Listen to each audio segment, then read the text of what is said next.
OK?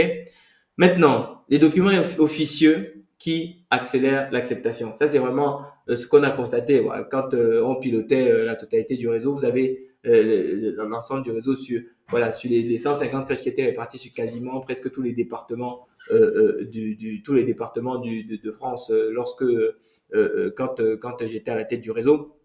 En fait, il y a des documents que lorsque vous fournissez, eh bien, qui vont vous ouvrir les portes, qui vont faire baisser la garde et qui vont vous permettre d'avancer sereinement et rapidement. Premier document, c'est les lettres de soutien. Donc, que ce soit de la mairie. Alors, la CAF, c'était moins fréquent, mais elle pouvait dire qu'elle avait regardé le dossier, que ça allait. Ça, c'est de la CAF, c'est surtout essentiel lorsque vous êtes en PSU. Mais sinon, si vous êtes si vous n'êtes pas en PSU, la CAF en général n'intervient pas dans votre sécu dans la partie obtention des agréments.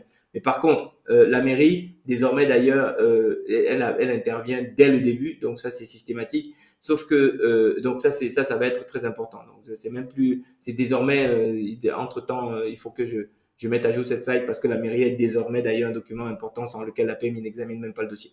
Donc s'il y a des entreprises locales, pareil, là ça va venir consolider le dossier. Le pédiatre référent, ça va être important. De toute façon, avoir un pédiatre, alors un pédiatre référent, ce n'est plus nécessaire depuis que vous avez la RSAI, mais le dossier de la RSAI fait partie des dossiers obligatoires. Donc ça c'est important de montrer en fait que voilà, vous existez, que vous avez, qu'il y a d'autres personnes qui ont vu le dossier, qui ont vu le projet et qui considèrent que voilà, qui considèrent que ce projet doit exister, ok?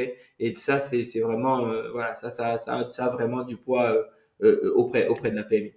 La liste d'attente, ça c'est également, voilà, c'est également un élément très important parce que lorsque vous avez une liste d'attente, ça veut dire qu'il y a des familles qui attendent effectivement le service. Et lorsque vous avez des entreprises intéressées, alors ici c'est surtout vis-à-vis de la CAF, lorsque vous êtes sur un projet en PSU, bah, ça prouve que votre projet est économiquement viable. Ok, et ça, voilà, la PMI, voilà, elle voit que voilà, le projet va prendre vie, etc., etc. Et donc, alors attention, il faut pas lui demander des délais impossibles. Hein. La PMI, ça reste une administration. Elle a besoin de son temps. Elle a ses circuits de signature qui lui prennent plusieurs semaines. Donc, il faut l'intégrer et l'anticiper.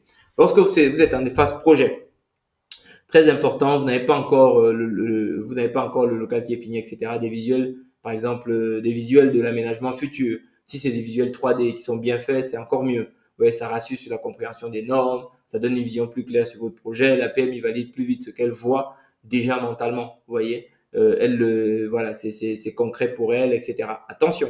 Par contre, ça peut être parfois à double tranchant parce que les visuels 3D crée également une espèce d'obligation sur l'aménagement final. C'est-à-dire que il faut être sûr que vous avez, voilà, ou alors vous rajoutez en dessous de vos plans, vous rajoutez le fait que voilà, ces photos ne sont pas contractuelles et que voilà, il peut y arriver que certains meubles soient modifiés, mais évidemment, tout se fera toujours dans le respect de la réglementation.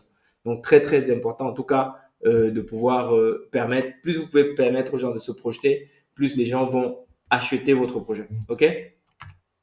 Donc, audit sécurité incendie anticipé. Donc, le rapport des pompiers, bureau de contrôle, ça on en a parlé. Donc, qui valide la conformité. Là, ça va éliminer tous les sujets de sécurité parce que pour la PMI, en fait, elle va considérer que très bien, le bureau de contrôle a validé ce dossier. Donc, sur les sujets de sécurité, je dégage ma responsabilité sur la base du document qui est fourni par le bureau de contrôle. D'autant plus qu'elles-mêmes sont pas forcément. Alors avec l'expérience, elles ont quand même un certain nombre de connaissances, mais à la base, en fait, elles sont pas vraiment qualifiées pour faire des audits sécurité ou sécurité incendie. Donc, le fait d'avoir le rapport du bureau de contrôle est un élément qui va évidemment massivement les sécuriser sur le point.